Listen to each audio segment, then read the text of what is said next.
Modern animism makes the oldest spiritual belief easy for today's seekers to understand, practice, and live. Stay tuned and grow with us. Most people are introduced to lucid dreaming as a kind of superpower or a doorway to spiritual experiences. It's like you realize you're dreaming and suddenly you can fly, change the scenery, summon people, rewrite the script, and for a while that feels pretty incredible. But here's the thing that I want to say plainly and right up front. If lucid dreaming were really about control, more people would come back changed, and they don't. They come back excited, they come back entertained, they might come back feeling like they got a big head, but they don't come back different. And this is why they typically lose interest and go off in search of the next cool thing. I'm a natural lucid dreamer, meaning that I've always had the ability to do that since birth. And I got Carlos Castaneda's book, The Art of Dreaming, for Christmas. And it's got some really cool ideas in there that I want to share to help you to understand lucid dreaming. Know that it's not about control and figure out how to use dreaming as a multi-purpose spiritual tool. And before we do that, let's take a brief moment to acknowledge the all that is. Acknowledge and give gratitude to the earth that provides for our shelter, food, and all the things we need to sustain our lives, the beauty that surrounds us always, and our bodies so that we can enjoy and participate in life in the physical form. I give gratitude and thanks to the air that breathes life into our lungs, whispers inspiration, carries messages from this world to the next, and brings us music for our entertainment. I thank and acknowledge the element of fire for destroying things which are no longer of value, and the passion to create so that life is continuously in a state of renewal. Thank you, fire, for responsibility that allows us to do this in a well-boundaried way. I give thanks and gratitude for the element of water. Thank you for life, for formless flow that shows us how to keep moving and not grasp for anything. Thanks for showing us how to adapt to whatever shows up so that we may have a full experience of life. I give thanks to the plant, animal, mineral, human, and non-physical ancestors who bless us daily with gifts that are seen and unseen. Thank you for your support to sustain a life that is always changing and is not always easy. I appreciate your guidance and support. And thank you, dear listener, for visiting Pan Society and liking, sharing, subscribing, and commenting on the channel. This is so important. I can't even overly stress how important this is. Your support makes a huge difference in helping us to get out the bottom of the barrel and be found so that others can join us in the animist path. And there's so many people looking for this. So I appreciate you being here. And I'm going to ask you a favor right now. Go to Spotify and Apple Podcasts. Leave us a positive review. It matters so, so much. So, okay. Thanks. Let's go back to lucid dreaming. When I hear people talk about teaching about how to lucid dream, once you know how to be present while in the sleep state, they mainly focus on how to do things in dreams. So how to stabilize the scene, how to manifest objects, how to turn fear into power, how to manipulate the environment. And none of that's inherently wrong, but it trains the same reflex that we already live in while we're awake. And that's to dominate the environment to feel safe. From an animist perspective, that's already a problem because animism starts with a different assumption. The world is not inert. Dreams are not inert. Consciousness is not yours to command. It's something you're in relationship with. All of animism is about that, how to live in right relationship with everything else. So when you enter a dream and immediately try to control it, you're not becoming more awakened. You're reenacting the same relational patterns that you use everywhere. Let that sink in. And I don't say this to chastise you. When I heard about all the magical things that I could do while I was lucid, I did this too. And to be honest, it got boring really quickly because there isn't a lot of meaning or fulfillment in that. If you need to do it to have the experience to figure this out for yourself, knock yourself out. Just, don't do anything that you can't come back from and don't hurt anything. I'm a big believer in personal experience. And when you're done with that, Consider reading and making a practice of the information in The Art of Dreaming by Carlos Castaneda. This was written in 1993, and it's a famous book, so I'm definitely late to the party. I don't tend to be a guru follower, so I kind of resist things like that. That's why I'm late to the party. But I know lots of you have already read it and are familiar with Carlos Castaneda, and none of this is new. But this is the first book of his that I have read, and I'm impressed enough to share it with you.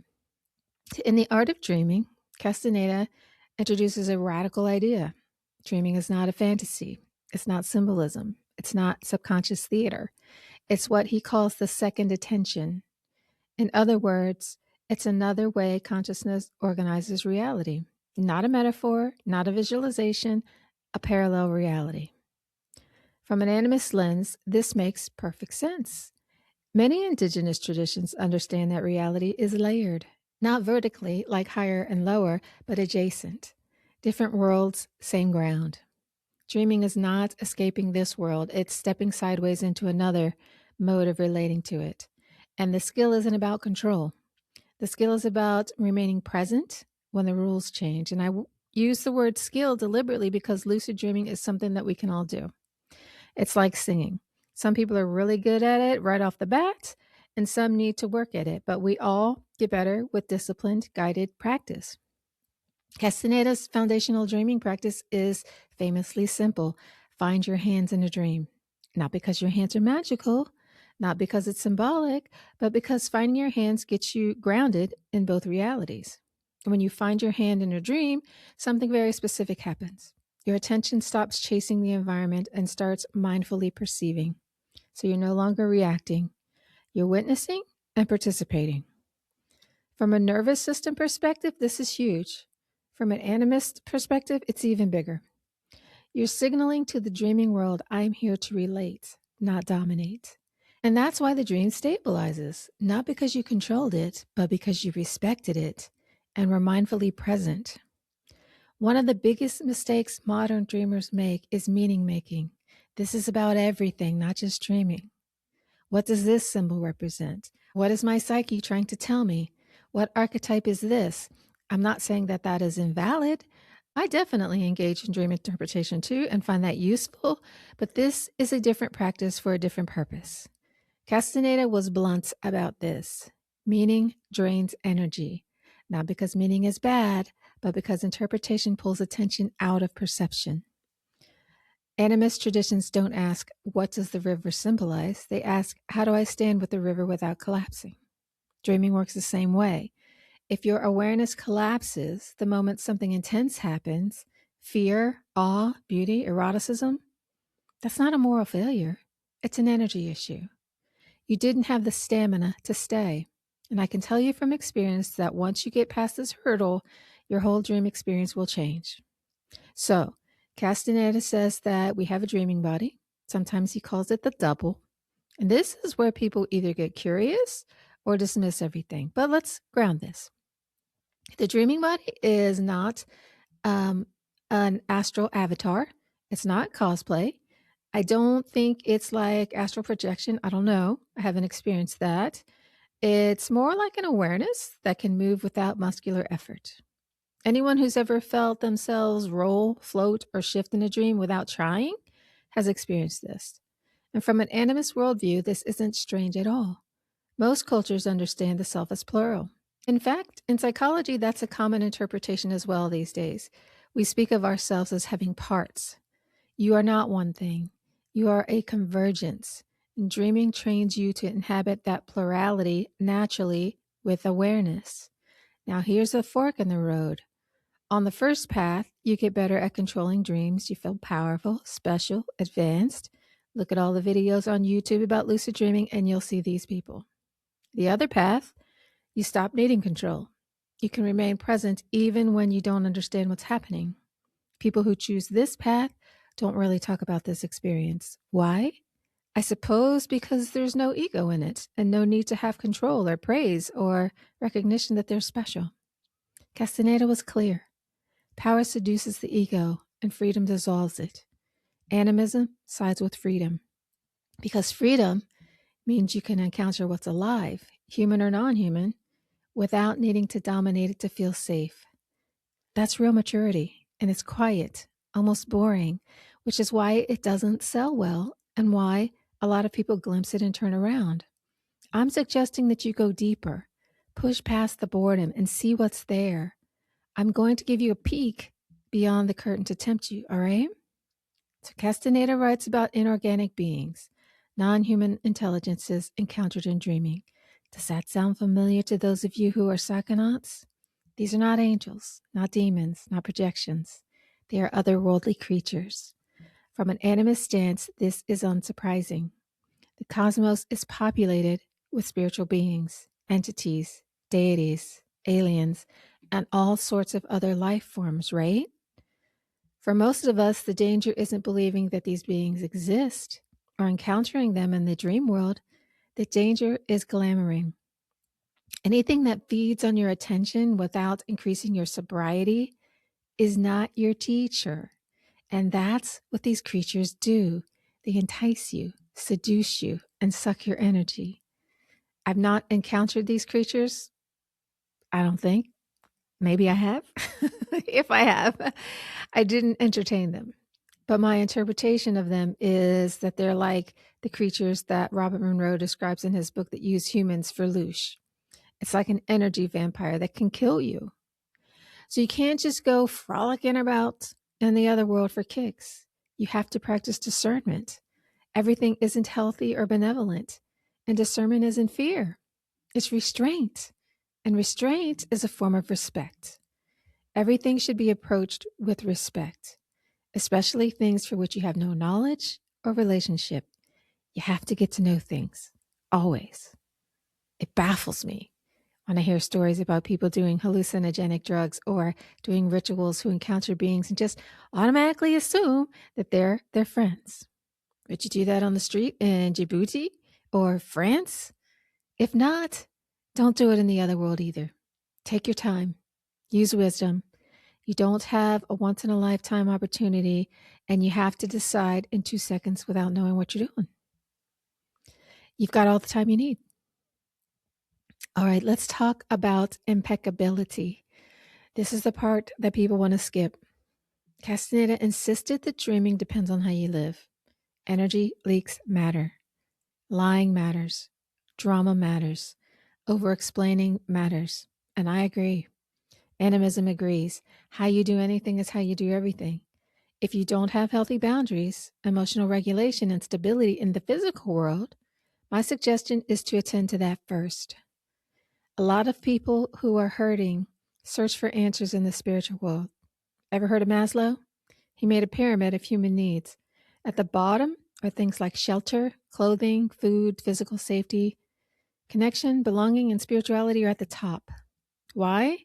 Because you're going to have a hard time sustaining spiritual beliefs if your physical needs aren't met. Your nervous system is part of your body. So if you have trauma, that means you heal that first. So when you come to your spiritual practice, you come to it grounded. And this grounding will help you to avoid being glamored and to be impeccable. It also helps you to avoid trusting that which is not trustworthy. People think that there is no danger in the other world, but if you read the book, you will see that this is not true. If you treat waking life as disposable, why would the dreaming world trust you? Impeccability isn't moral perfection, it's coherence. Doing what you say, saying what you mean, not wasting attention, because attention is the only real currency in dreams or anywhere else. You can't do that well if you're not grounded.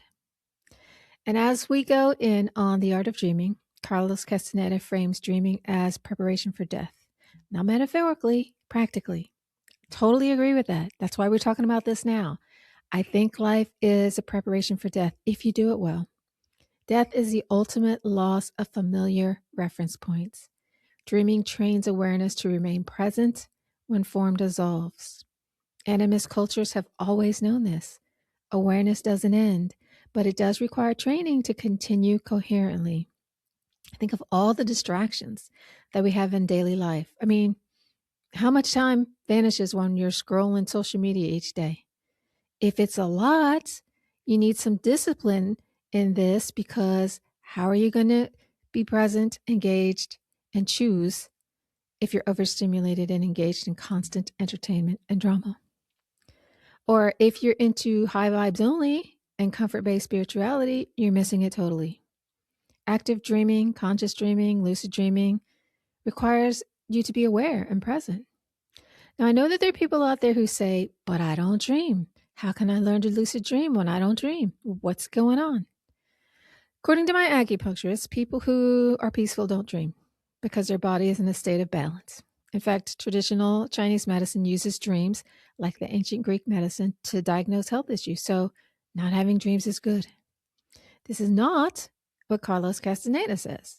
He says that dreaming or dreams are fueled by unclaimed energy. In other words, let's say that you're awake with 10 gallons of fuel, but you only use 5 during the day. What do you need to do? You now have 5 gallons of fuel left to explore the dream world. However, emotional, relational, financial, physical, and psychological chaos burns that energy up nonstop. It makes you anxious and hypervigilant. Your mind is constantly going, trying to figure out what you might have done wrong and figure out how to make things right. You over-explain, you manage other people's emotions and reactions, and are constantly fighting with your people-pleasing self and the part of you that wants to be left alone or relax. So there's no energy to explore and no awareness in the dream world. These are two obviously very different perspectives, but perhaps there's some truth to both of them. To enter the dream world, your body has to be deeply relaxed. And can you be deeply relaxed if you're anxious? Obviously not. But you also need to maintain awareness. And if you're peaceful, maybe there's no curiosity or no need to be aware. Once you're in the dreamscape, stuff happens. And if you're on high alert, the moment the dream intensifies, you'll probably get emotional and wake up. Or your awareness snaps off like a circuit breaker. This isn't a failure. This happens to keep you safe. So how in the world do you ever get past that threshold? Well, as a trauma therapist, my advice is to work on your trauma so your nervous system is safe. That's number one. After that, practice mindful meditation. This helps you to maintain a present state regardless of what's happening around you so you're not fractured. Then when you enter the dreamscape, you're there in an integrated way. You're coherent. If you're in chaos, you're telling the dream world, I'm not available. I'm fractured. I'm busy dealing with this internal or external distraction. So the dream world withdraws. It's relational. It shows up when you show up. It withdraws when you're not available. It's boundaries. Got it? Another issue that I often hear about is control. This is not about techniques or following a script, even though Castaneda provides a very loose script in the book. Effort uses energy. When you show up as present, ready, and relaxed, it just happens. You don't have to force anything. The dream world is our second home. It's always available to us. If there's a key, it's impeccability. And this isn't about being perfect or moral or good. It's about being congruent with yourself. When you are authentic, energy flows easily. So it's a quality of energy, not a moral one. So just be yourself. So if you can't lucid dream, deal with your trauma and calm your nervous system. If that's all good and you still can't dream, check your grounding. If you're grounded and you still can't be lucid, be honest about your impeccability. How are you out of alignment with yourself? Lots of checks and balances, right? This is good because if you go to the dream world not grounded, you're more likely to have a negative experience. And you want to have a positive, healthy one. So be grounded. This is not to say that people don't get in who aren't grounded or healthy. Obviously they do, but you don't call in spirits to your house when it's on fire. You put out the fire. To be practical, do first things first. Just makes sense. So let's wrap this up clearly. If lucid dreaming isn't about control, then what is it about? It's about learning how to stay present during shifts in perception.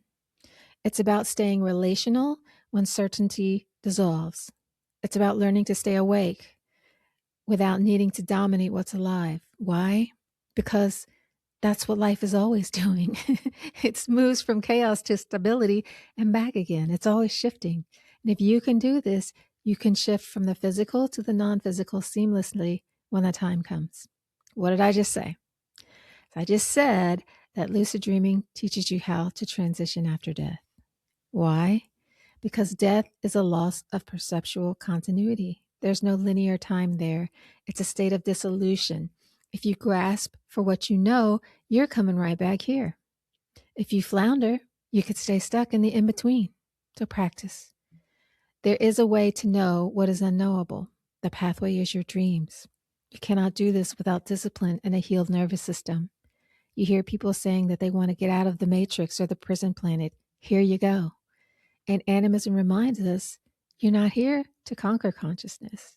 You're here to participate responsibly. Awareness doesn't ask to be entertained. It asks to overcome distractions and to train. There is a reason why monks and sisters all over the world spend hour upon hour in meditation and quiet contemplation. Do you think you might benefit from that as well? This is a big chunk to chew, so eat the elephant one bite at a time. If you have trauma, heal the trauma. If you don't do that, any progress that you make will be derailed by the next trigger. If you're wearing a mask, start taking off those layers until you find your true face. My private group can help with that by giving you a safe place to practice. Check the show notes for that if you're interested. And if you are easily distracted, meditate. Learn how to focus the mind. There are 10,000 ways to do this. Find the one that works for you. They're all good. And check out the book, The Art of Dreaming by Carlos Castaneda. He gets into a lot of detail and describes the steps to master this and stay grounded. He talks about things to look out for that may be useful for you. He also tells the reader that this is a practice that takes years. Let that sink in. This is not a 4-week crash course. It takes as long as it takes. I think dreaming is one of the most useful things to spend your life exploring. It's a mirror. It's a lot more. I see a lot of books about dreaming. This is the first one that I've ever talked about here, so that tells you how much I value it and recommend that you check it out too. And I'd really like to know your thoughts. Love to hear from you. Happy dreaming. Thanks for being here. Ciao.